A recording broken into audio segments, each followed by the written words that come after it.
counties and municipalities for us to all dip into that. I have a feeling once they get that in and start seeing the applications, I'm hoping that they find another pot of money to replenish it. But again, that's hope, and that's not the strategy. Do we have any other questions? I have one last question, just to jump back to revenue, and I'll ask the new guy question, kind of basic, regarding the 64.8% of our revenue source, our property taxes. As we think through the financial hardships that families across the region are facing, how does our property tax compare to the rest of the state and the national average? Question. As in our tax rate? Yes, yeah. Our tax rate. So our tax rate is somewhere around the middle of the back. So you can always, I mean, a lever you can pull is to raise the tax rate. I'm not saying we want to do that, just curious kind of where we fall compared to the rest of the state. We've looked at that most often in conversations about like funding schools. I mean, I believe like Durham had an 83-cent tax rate, and Orange County was around 70, 80. So some of your triangle jurisdictions have much higher tax rates, and that's the county tax rate, independent of the municipalities and those. So of larger counties, our tax rate is relatively low. Now, some of these counties did have revaluations last year, whereas like Wake County was able to do a revaluation last year and reduce their tax rate by a quarter because of all the increased value that they had. And that was when there was some 2025 that there would be similar gains from property tax revenue. I guess to tack on the Drew's question, I think that was a wise one. I would love to see, and obviously you don't have it memorized right now unless you're just super on it, but I would love to see a comparison of where we're at compared to other counties so we can kind of contextualize, because when we're having these conversations with the public, they want to know, why are we making the choices we're making? What is the impact of that? And being able to have that comparison side by side would be really helpful for jurisdictions of comparable size. Together for y'all. Be sure, Oh, sorry. be sure when you look at that, you also look at the income of people in the county. Because when you talk about Durham, I have two friends on the commission there. They're the highest in the state. You know, they've got the income coming in. But when you start looking at our property, and then with the income that we have, the people who live here, it's a big disconnect. And to be clear, you're asking us to compare tax rates To compare tax Tax rates, rates. yes. Yes. and cost of living. It might be helpful to note, as you just said, John, that some of those counties have just had revaluations and it has shifted that tax rate. So just to have maybe a little, Yes, even little Madison, asterisk. Madison County had a revaluation last year that reduced their rate 10 cents. That's right. And then they took a penny back above revenue. The year after a reappraisal, by statute, we would generate a we would calculate a revenue neutral tax rate to show the board what it would be, what the tax rate would be to be revenue neutral before we made any decisions about what the tax rate would be in that budget year. But remember, you have to be careful with revenue neutral, because that could mean lowering some services. That's right. Yes. That's great. It's a great point. All right, I think we're due for a short break. What time is it? Let's come back at 2:55. That still gives us 15. Is that okay, Heather and Rachel? Okay. We will take a quick break and we'll be back here at 2:55.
reconvene. We went just a few minutes past time. And we have several folks joining us for this next section of refocusing our budget for recovery. All right, good afternoon, everyone. My name is Andy Zoller. I'm with Strategy Innovations, and I'm here to talk today a little bit about the 2025 Buncombe County Strategic Plan. A very exciting thing that I want to kind of uplift right now and acknowledge the work that has gone in with the 2025 Buncombe County Strategic Plan. This was adopted by the Board of Commissioners in 2020 and represented the first ever county-wide strategic plan. It included 4 community focus areas and 1 foundational focus. And the county's operating budget is developed around and in support of the strategic plan with budgeting by a strategic plan focus area. I would be remiss if I went past this slide and didn't acknowledge the hard work and effort, by the board in supporting this plan, putting it together, and providing leadership as we develop this plan, but also by County Manager's Office, Averill, and the Assistant County Managers, budget, as well as the countless staff, subject matter experts, and folks from the community who helped provide and develop this Buncombe County Strategic Plan. It was an incredible effort. I will tell you that each focus area had subject matter experts, as well as these were focus-led conversations to develop the goals and measures that were done to create this. Y'all all remember the house. This became our guide and our direction, not only with our budgets, but also with business plans, which were tied directly to one of these focus areas and helped guide us over the last 5 years. So it was a credible effort. I was proud to be part of it. I know a lot of folks, others that I could represent today would be proud of the work that has been done. This is just a quick, this is not an exhaustive list of all the successes that came out of those priority areas. This is certainly not everything. County staff to individuals working together, developing this plan, working the plan, and implementing it throughout departments and throughout the strategies for budgeting and operations throughout the county. But sadly, as time will tell, things come to an end. So as we know that the 2025 strategic plan is sunsetting at the end of our fiscal year. Prior to Helene, once again, with dedication, the staff, county management office, and the Board of Commissioners met many work at the end and fall of 20 in developing new focus areas, developing new strategies. However, unfortunately, as you well know, Helene hit us, and a lot of the staff were sent out in response, and things kind of got placed on hold for a moment. We were almost finally done. We were set to adopt in November, but as you know, most of us were very, very busy doing other things. So currently, what's happening now? So staff are working to develop a plan to update the final draft of the 2030 strategic plan. We hope to have it adopted by the coming fiscal year. That will be focused on long-term recovery work that will be related to Helene. So staff is spending some time right now just trying to understand what our focus areas were, how we had them developed, and then trying to also understand how does that long-term recovery roll into or affect or influence our strategic plan. So for more on that, I'll pass it over to Rachel.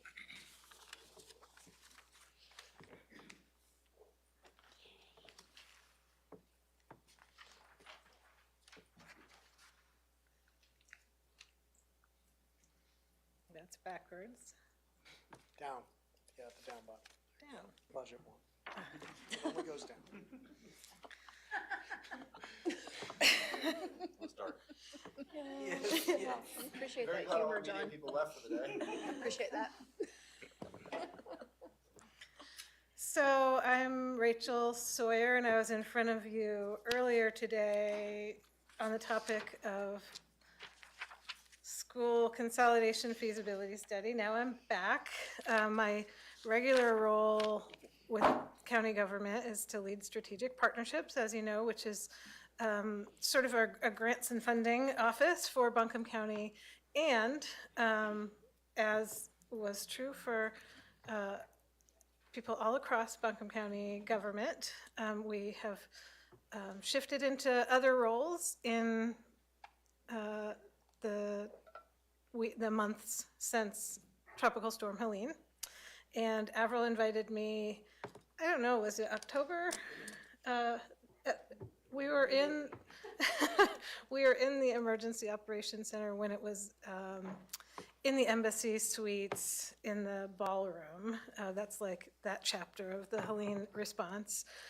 Invited me to step into the role of recovery lead for, yes, invited, for Buncombe County. And prior to that, like many of others, I was doing response kinds of things, volunteers and donations and warehouses and all that good stuff. So started sort of studying. I went to my computer and Googled like disaster recovery. That is a joke, and it's also true. But we've had FEMA and North Carolina Emergency Management and countless other organizations in advising us throughout our response and recovery. And I've followed under the leadership of our Emergency Operations Center and the EOC managers, and been tracking what it will look like when we shift from emergency response mode into recovery mode. This timing is good to share with you today. You received these slides in advance, so I don't want to go into a lot of detail because you've been doing a lot of listening, and we want to make sure there's time for discussion. And I also know you received a lot of information in advance. So for context setting, I will go through this a little bit. The sort of bottom line here is that we are in a time of Helene recovery now, and we will be certainly through the end of this year, this fiscal year, and certainly next fiscal year, and in the years to come. So wanted to do a little bit of level setting about what we mean when we say disaster recovery. You all have seen this before. Where to drop the pin on the timeline. The reason I picked the immediate response is still active is we've got community care centers. We've got some of the transitional stuff happening. You all have been part of conversations about transitional sheltering assistance, and we're also talking about the hazard mitigation grant program. What will, of properties that have been impacted by floods, what kinds of projects can we dream up that could be funded by this unprecedented resource that we expect will come our way with community development block grant money, which has been allocated to the state, that we hope to be able to bring projects forward. So we've got some activities happening in all of those realms. Looking back, these are sort of the chapters that we're closing in all of the things that we did in emergency response, and the chapters that we're opening our recovery planning. So just quickly, the reason this is good timing to kick the concept off of long-term recovery planning with y'all is that tomorrow we're kicking off with staff. Each of our recovery functions has been carrying out, and now we're beginning to look forward. What would it mean to establish priorities that carry us over a multi-year period, and what kinds of projects will we, as a community, but most importantly for us in the room, as a county government, want to take on, and how will we fund those? There will be a lot of complex funding to navigate.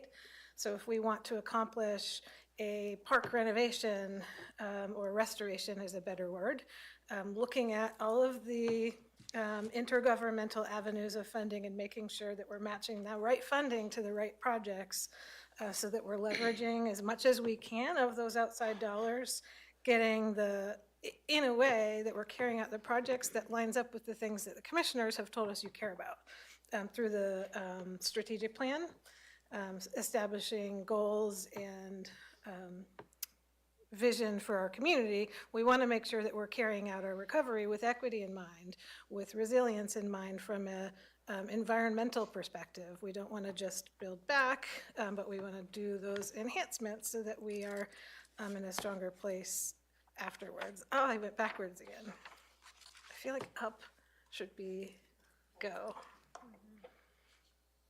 I see you shaking your head back there. You've seen these are our recovery, so health and social services one, and merging them in there together. And the other thing to point out, because you just saw Andy's slides, foundational, we tried to reflect that here. So we have a foundational recovery support function, just like we have a foundational focus area in our strategic plan. That's the group that is talking about grants and funding, data, staffing considerations. There's a fourth one. County damaged. Oh, yes, the county property damage. Continuing on, I'm not going to go through the rest of the slides to stop on each page, but I wanted to let you know that we did receive a major document that we were waiting for, which is called a interagency recovery assessment. This was published by FEMA for North Carolina for this specific FEMA declared disaster in collaboration with partners, other federal interagency partners, government partners at the state level, and local government. And they put forward some recovery outcomes and they list recovery needs. So when we do our local planning, it's likely that we'll nest up or tie up to what we're seeing coming out of this plan. If you Google that, you should be able to find it online pretty easily, or let me know if you would like me to send you a copy. The kinds of goals they put forward are those that you might expect. Talking about a focus on individuals and families, a focus on natural and built infrastructure, and a focus on the economy. And they've organized the needs according to those recovery functions. We aren't the only ones with recovery support functions. We mirrored the structures from these other intergovernmental levels. So this is all happening while Buncombe County's operations are also continuing. A point I want to make is that recovery will happen in all of our departments, not just in this plan, because social workers are responding to families that have been impacted by the trauma of the disaster, or the permits office is giving out, doing inspections or permits for rebuilding that were Helene related, or the solid waste department is collecting storm debris, or, it continues. However, we do have this specific and organized recovery support framework, and we will be carrying it out, and we will be looking to align it with the strategic plan. So all of those things that Andy mentioned, making sure that our organization is pointed in the right direction, and we've chosen our goals and tracking our progress in light of Helene, making space to do all the projects that we hope to do in recovery, and have the ability to manage the financial resources to do so, and we have the community and partner engagement necessary to do so. With that, that's a little bit of a level setting. I'm gonna pass to Heather for some facilitated discussion before I leave. Any questions? Just for the sake of ease, would you go ahead and send us the link to the report? Yeah, sure. Thank you. I couldn't remember if I linked it in there, so I'll just send it as a. Thanks, Rachel. Yep, you got it. All right.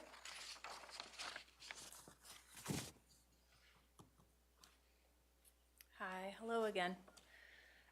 So I know it's been a long day and you've heard a lot of information, likely still processing this morning's information around consolidation study, the budget outlook. My task at this moment is to try to recap and talk through what your vision looks like for recovery.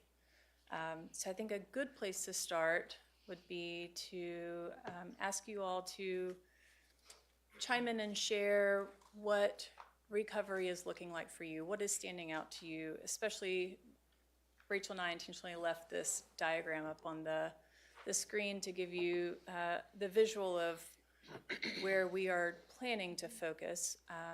But curious to know what's kind of resonating with you right now. Commissioner Moore? You picked the most, long-winded person to start with. I guess it's evolving a lot more than I ever would have expected. The truth is, it seems like a constant reprioritization based on where the most immediate community need is. Honestly, some days it's infrastructure when we're sitting there without power and water. Very clear what people want and need. I think now we're seeing that mid to long-term recovery phase of housing for some folks, making sure they're secure. For others, it's getting back to what normal looks like, and that includes a lot of our health and human service work. And for younger folks in our population, it's having a stable, reliable school system that has all the trappings of what we'd have in a non-disaster year. So I think it's balancing what that looks like every day. And I'll be candid, it's a little difficult, challenging, fun to figure out how we can best meet all of those needs at the same time, while also recognizing we can only do so much in any given day. I'd say today, debris management based on the number of emails I'm getting. Commissioner Wells?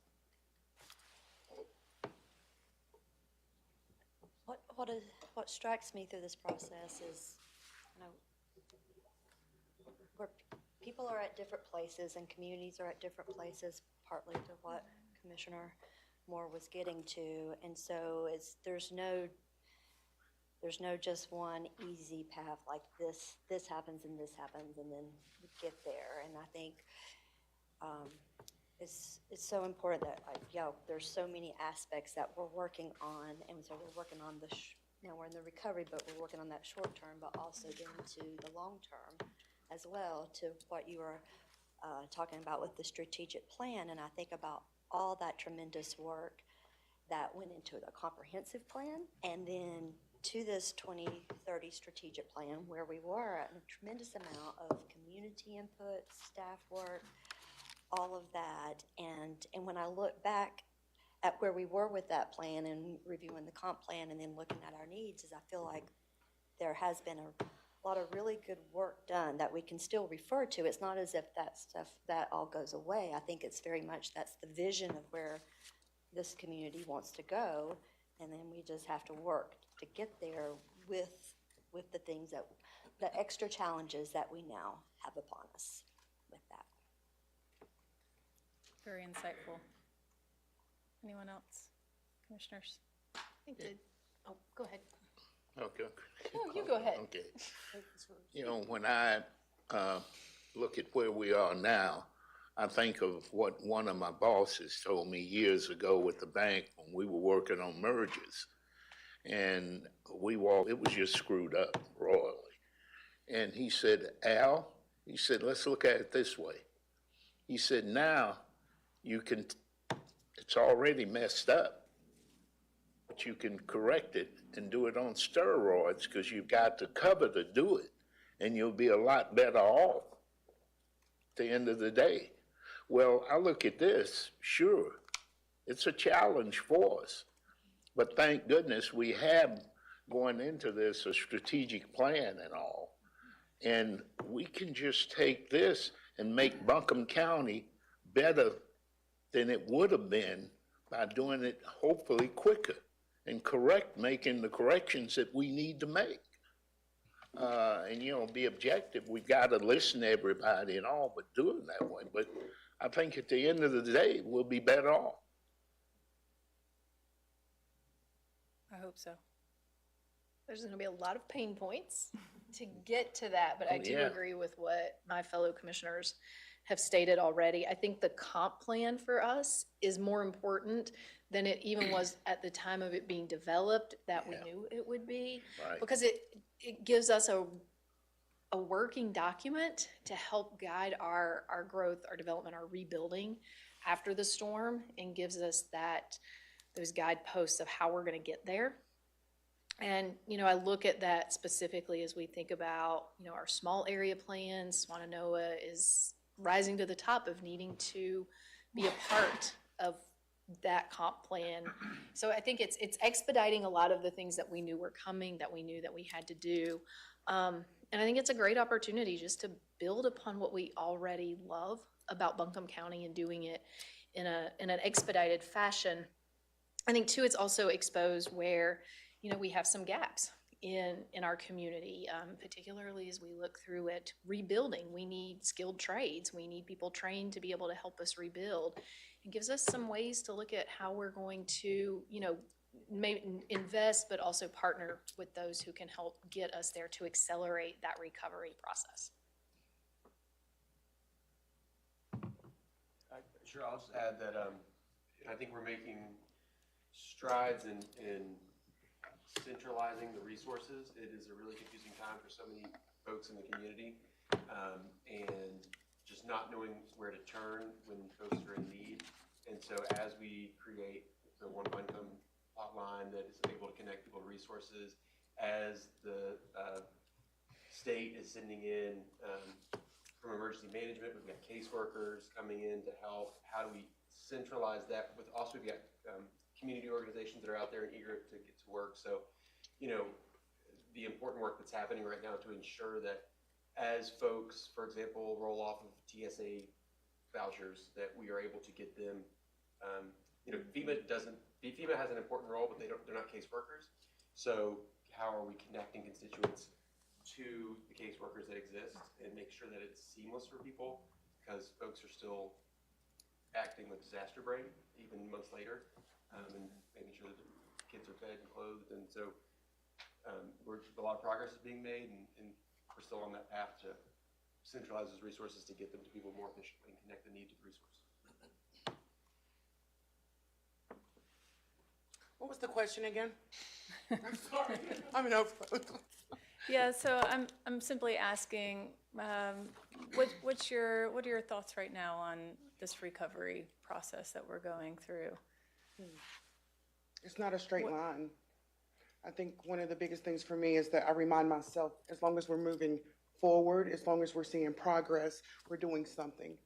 I'm finding out new things every day, getting information out to the people, especially the case management hotline, making sure that the community knows that.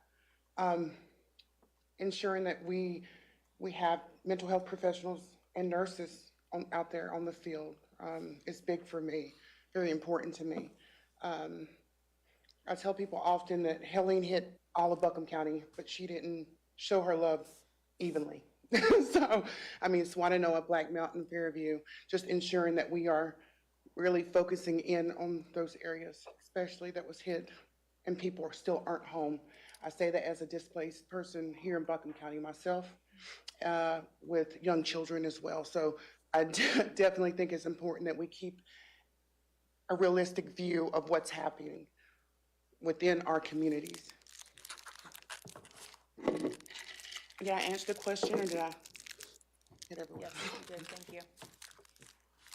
I'm not really sure what to say, but I guess where my mind goes is I think people, you know, we've heard messages from people from like Swannanoa who still feel abandoned, feel like things are going way too slow. Mm-hmm. And I think in a lot of ways things are moving slower than they need to be.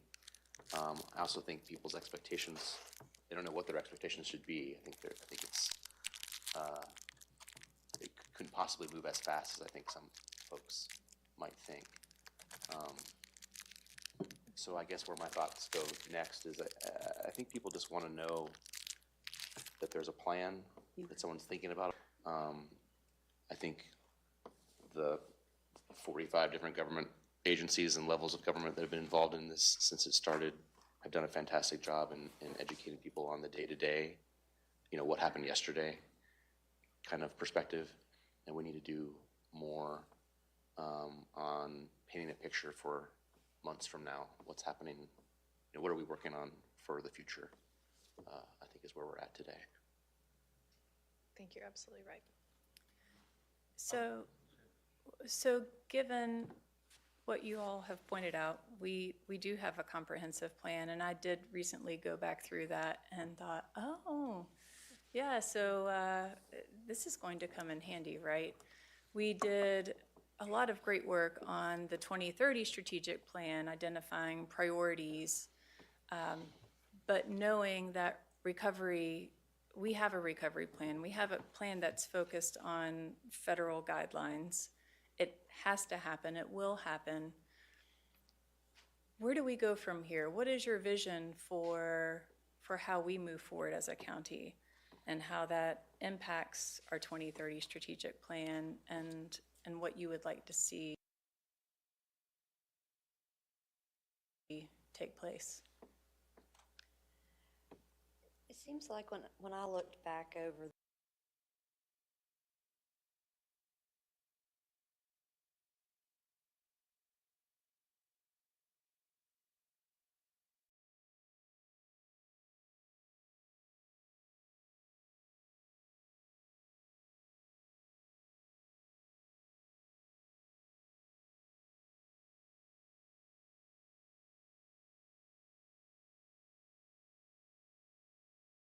the plan or where, Any other thoughts?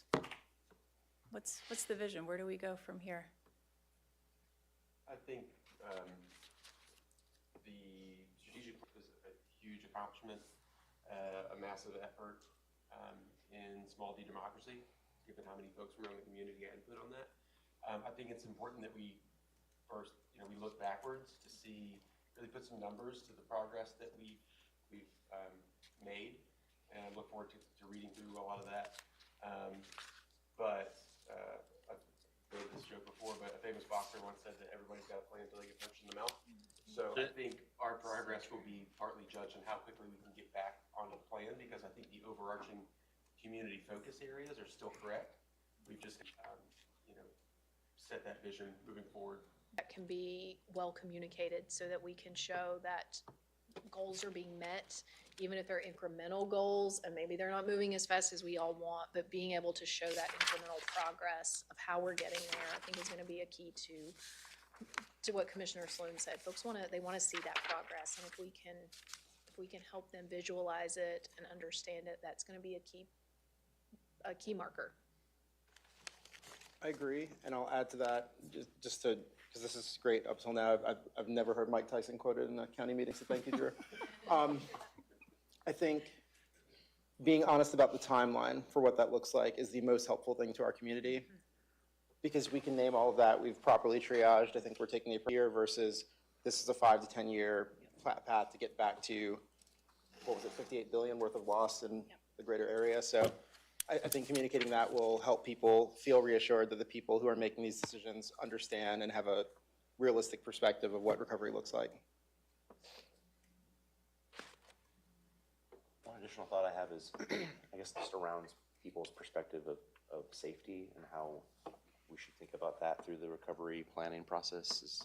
I don't know how everyone's mental health is doing in this room versus outside of the room, but like Helene broke people's kind of relationship with safety and how they feel safe in their homes or don't feel safe. Absolutely. And so I think we have to think about that in all things related to Helene recovery. Absolutely. If I can add one more piece to that, I think as well that, with an emergency response, we practice, right? We run these drills, we run these operations. We just had a real life stress test. And so looking back to see, are there areas we could have been stronger? So if we can prepare for that, again, we were prepared here and we needed to be here. We got there quite quickly, but utilizing what just happened as a way to see where we can be stronger, I think is really something would be a benefit to our community.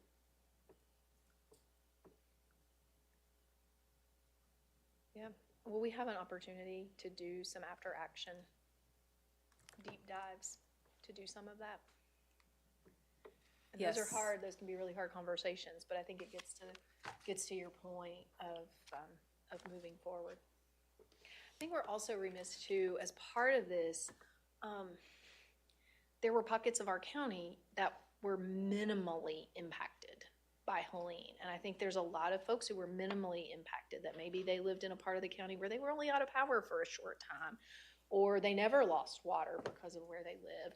And to many of them, they're like, why do you keep talking about this? And so helping them understand as part of our recovery process that while they might not have been impacted, there's a significant part of Buncombe County that has been, and it's going to impact county operations for, you know, the next several years at a minimum. I think that's where some of the conversations that I've been having, they're like, why are you having these budget reductions? Like, how bad is it? I mean, we need to get you in your car to go see. People within our county who don't necessarily understand what we're dealing with because they weren't impacted in the way that others were. And they're very fortunate to be in that position.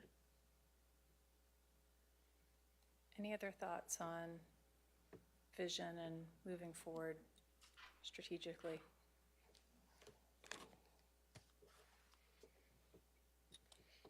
So my last question, I think, I may think of another one. Where do you think the focus needs to be for FY26 budget planning?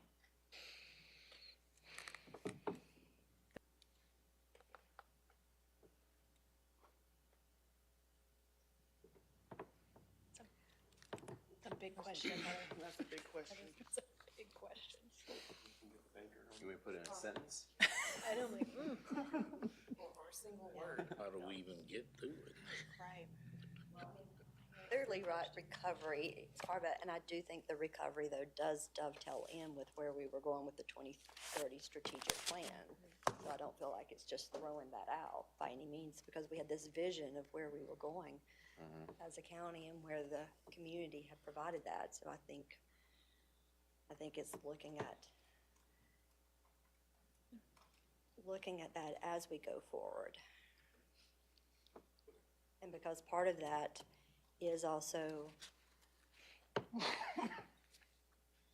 is part of that is being proactive. It's taking care of the recovery and being proactive for our future so that we don't have to always be reactive. And I think what's going to really be important this coming year is that we know where the people are, where so many of them are and how they feel. You know, when you go to Swanton or Arnoldsville, some of the areas, you see it. But what's going to be critical to us, we've got to be strategic in the way we come back. And by that, I mean, we've got to make sure that we have some successes early on so that the public can see that we are getting there, you know. And we've got some things that's going to take 3 or 4 years. We've got to, you know, understand that. But I think that's what's going to be critical as we go to this, you know, because some people are like me, they're impatient. They want to see something done, or whatever. But I think that's what's going to be critical for us to come out of this on the right side of it. You know, we've got to be strategic the way we look at it. I'm gonna say we have some hard conversations ahead of us. This isn't gonna be a win-win. And as someone deeply connected that loves Buncombe County, we got some hard days ahead of us, hard decisions as a board. But I think the most important thing that I want to remind the community is that we're in it with you. We're Buncombe County citizens. Many of us was hit the way that you was hit.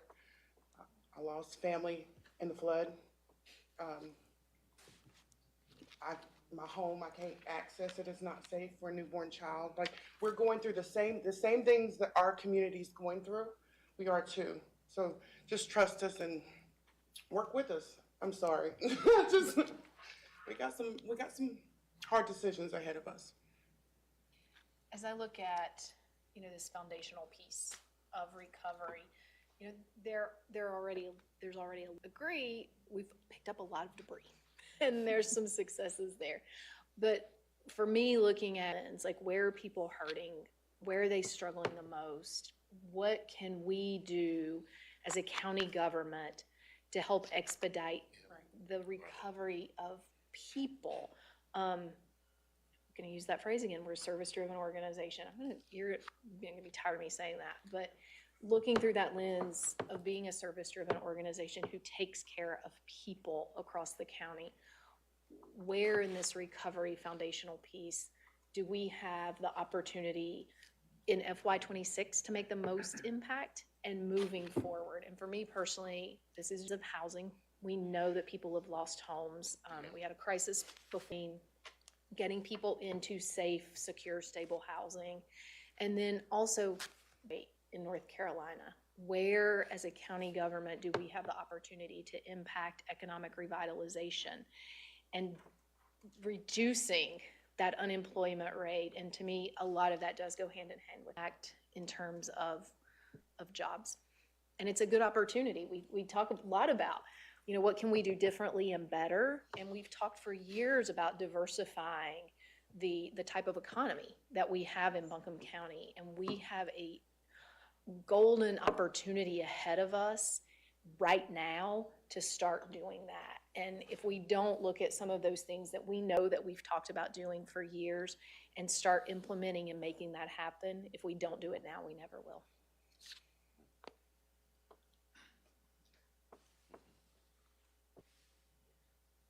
Anything else?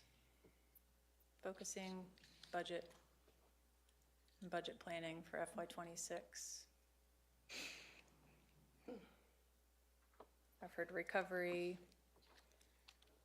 focusing on early successes and wins, having some hard conversations, housing, economic revitalization, unemployment, and expediting recovery of people, being a service-driven organization.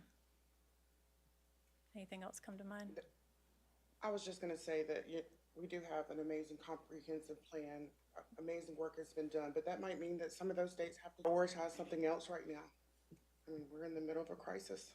I mean, so with that being said, I'm all about goal setting, but I'm all about being realistic as well. Some things might need to be revisited. Absolutely. Commissioner Horton beat me to the punch, but I think the word that I think of is remaining nimble and having these conversations more often, because as you hear new things, as you realize how much this has impacted you, our conversation, this is perfectly timed, because our conversation about what relief we'll be receiving from the federal government, what aid is on the table from the state, all those things are going to impact how we recover. And I think it's great to have a meeting in January, and we might find out a lot of things between now and, I don't know, as early as 3 days from now, for unrelated reasons, of course. But I think it's going to change as we go along, and next month we might have a different set of challenges. We're still putting back the pieces and trying to figure out what support is coming, if any, and I think being open to, as you named, the conversations around how we best utilize what comes in front of us will be really helpful. So maybe some like structured way of making sure we continue to incorporate that feedback. Yeah, and I heard frequent conversations, because it's changing. It does change daily.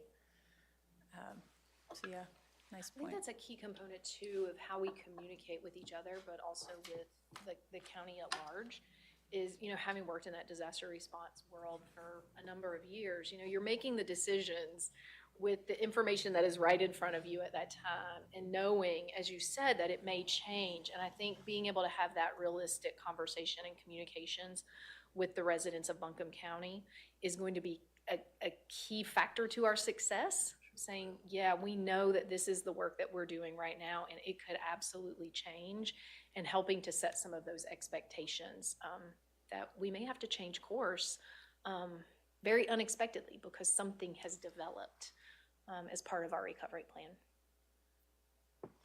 Yeah.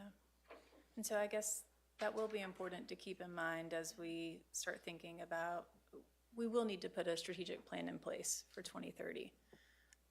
My understanding is we'll work on a plan, come back to you all in the fall. But in between now and then, budget planning will have to happen as well. And so trying to remember the items that you all have shared, and how do you incorporate that into the hard work that has to come over the strategy, visioning. All right, I think, sorry. I'll just say, I think we need to be cautious as we make these tough decisions, not to do anything that's going to put us in jeopardy looking ahead? I mean, we have a potential brush fire season. How do we prepare for that? Like, how are we looking ahead at what challenge, recovering while also looking ahead at the challenges that are coming down the road, like mental health challenges that are still going to be lingering. So being thoughtful about what we know. And, you know, Jay said earlier, looking at studies from other municipalities of what forecasts for financials look like, looking at where it's happened before, right? Nothing like this storm has ever happened, but there are similar incidents that we can look from and say, what did they do wrong, and how do we avoid those pitfalls? I think it's going to be really critical, because if we just build back the exact same way, that's a disservice to our community. So let's be thoughtful about how we build back with resilience in mind. You actually, lastly, you bring up a good point, Drew. Particularly, we've got a lot of debris heading into brush fire season. You know, making sure that we're working with Taylor to understand what those newfound threats are to us that we could potentially have to respond to and need to be prepared for that. I think will be important. Thank you for bringing that up.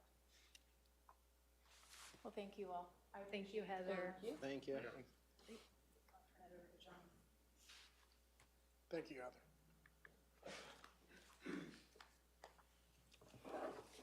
So, wrapping up for the day. Any other thoughts about anything we've covered today? I guess, can you give us, revenues are so important, and right, and we're just kind of, we're in this uncertain space with that, so if we could have updates a little bit more regularly than what we typically do, that would be helpful. Absolutely, and our commitment is to monitor revenue. My office does independent of the disaster. Once we're into a quarter of the year, my office is doing monthly revenue projections. Oftentimes, you'll see those in the spring as we start talking through budget projections, but we're committed to monitoring the situation, especially in light of what we're asking departments to do with expenditure cuts and also the school systems. So those will closely be monitored. That'd be great, and if you could maybe, I don't know, monthly at least. I agree. Update us, that would be wonderful. Yeah, waiting till March isn't probably gonna be helpful. Yeah. To us as we move forward. We are cognizant Now, that March that is does the ask a soonest- lot more of you, but March it's is probably helpful. the soonest we can expect to project out what 26 revenue might look like. We won't, and we We don't. can get current. Yes, this yes, year. yes. So We 25, will I think that's what monitor, they're asking, we'll continue to 25. monitor this year's projections and let you know. But we have a work session scheduled on March 20th. And that will be our first fiscal year 2026 budget work session, in which we begin mapping out the course for adoption of a structurally balanced budget. I know this felt like a work session, and you guys worked hard today, but this was technically our retreat, which we normally had What was the date you said? March 20th. We need to get those dates on our calendars, please. Okay. John, you think they'll have a better picture of the impacts of the fall, the complete fall by March or April, or kind of looking backwards? Well, we'll have 2 more months of sales tax data. We'll have, and we should have processed all the payments, property tax payments that came in on time. Okay. And so and that'll give us an idea of where we're sitting in terms of collections. So those 2 big revenue sources will be a lot clearer to us. The damage assessment, I think, is progressing. I'm looking all the way back at Matt Evans there. I think we have until the end of February to submit our damage assessment to FEMA. March 3rd. So we'll be much clearer on what damages look like to county facilities. And you heard Eric, his team is working feverishly on assessing damage to our tax base. I want to thank the staff that did so much work to bring this. This is a big day. I mean, bringing all 3 boards together was a lot. And I know that folks are tired. Y'all are tired. Y'all have had to do so much through this storm. But it's been a really, I think, productive day. And getting folks together to collaborate. I think that's a big word of the day was collaboration. The more that we're breaking down our silos and having these conversations, I think we owe that to the public, and I know it's a lot of work on staff to do that. So we really appreciate y'all getting everybody together and making it happen. And I echo what Drew just said. Y'all know I think that was phenomenal. Great work. Thank you. We really do appreciate it. We know that many of you have been reassigned to other duties as assigned during Helene response and recovery and in the foreseeable future, and getting us ready for today and echoing exactly that. We really appreciate the time that you all have put into making today happen, but also for some really incredible discussion. I'm looking forward to working with you all as we head into completing a difficult year ahead of us and planning for another difficult one. But I feel very confident that as a Board of Commissioners, we are going to make some excellent decisions for Buncombe County. Anything else? If not, say that again. Back an hour. We just adjourn our meeting. Thank you.